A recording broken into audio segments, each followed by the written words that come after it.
You all right, Viv? You're not supposed to come through there. I said he could. I'm just looking for some tea bags. What are you doing? Sorting this mess out.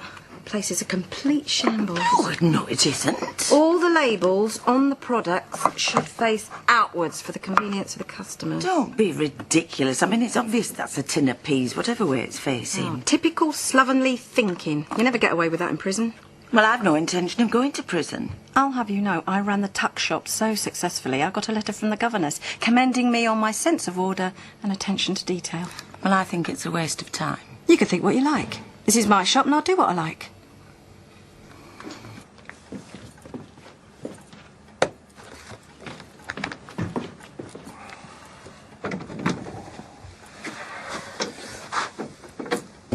Hey, Tank, what time do you call this? Far too late. If you're making a brew, I wouldn't say no. You've smeared oil all over Betty's sofa. It'll wash off. That's our favourite place. She always sits there. Before you take her upstairs and warm her toes. We don't have that sort of relationship. Come off it, who do you think you're kidding? You got her and that pearl on the go. You dirty devil. I most certainly have not. Well, if you haven't, you're losing your touch. You used to be a legend in your own lunchbox. I was a monk compared to you. Well, what about that trip round Scotland, that pub on the west coast, the landlord's daughter? What was her name?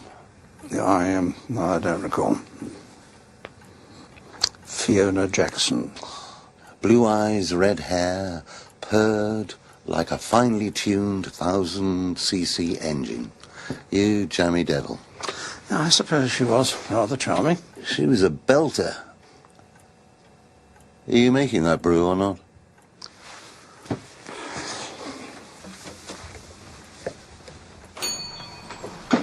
What are you doing back here? Oh, forgot the biscuits. You've just come to poke your nose in. No, I haven't. Hello, Viv. You're on your own, are you? Full marks for observation. Well, I'm surprised. Your point being? Till full of money, convicted tea leaf, doesn't take a genius. Shame on you, Valerie Pollard. That remark was completely uncalled for. Who asked your opinion? Viv has paid her debt to society. She needs encouragement, not cheap jibes. Oh, thank you, Edna. Look, I'm sorry. No need to apologise.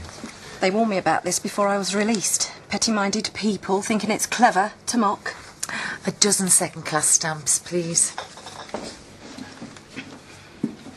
Brenda, post office. I'm busy. The post office takes priority. In here, now. Are you going to let her talk to you like that? Well, she hasn't got much choice if she wants to carry on working here. You haven't told her, have you? Tell me what? While you were inside, Brenda bought a share in the business. You're not a boss, you're a partner.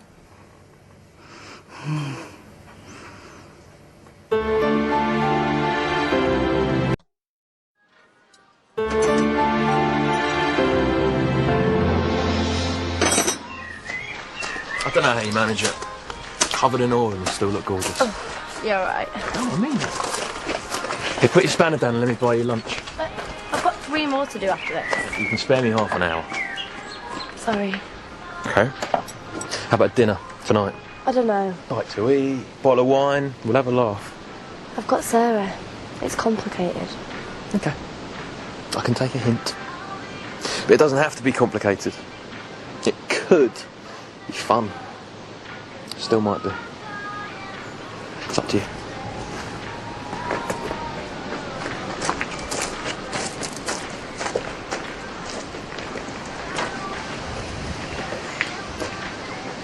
I know what's happened. You've taken advantage of him while I've been away. You heaved your bosom in his direction and he's fallen for it. What do you take me for? Well, why else would he sell you part of the business? Well, if you'd listen, I'd tell you, but I resent the implication that I'm some sort of common trollop. Yeah, maybe his trollop is a bit strong, but you must admit you did have the hots from when you first arrived. What? I have never behaved improperly towards your husband. Oh, you've got guilt written all over your face.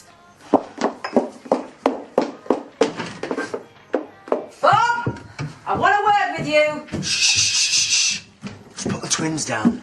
Don't think you can hide behind them. I know about the shop. Val told me, of all people. Right, I was going to explain. I was waiting for the right moment. How could you? You know how much this business means to me. Yeah, I do, yeah. Which is why I sold a share to Brenda. Look, it was either that or lose everything. Oh, don't lie to me. I know what's been going on. What do you mean? You and her. You're at it, aren't you? Oh, don't be ridiculous. She's obviously besotted with you. Nothing has happened between me and Brenda, right?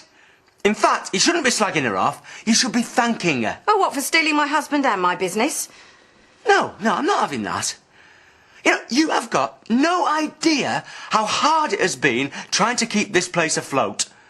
And the rot set in when you were convicted for fraud. Oh, so it's my fault? Yeah, that's true. You know, and after you were locked up, things round here got worse and worse. But I was innocent. Yeah, I know that.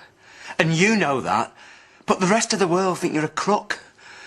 If Brenda hadn't stepped up, we'd have gone under. And you'd have come home to find this place being turned into flats. If the kids wake up, ring me.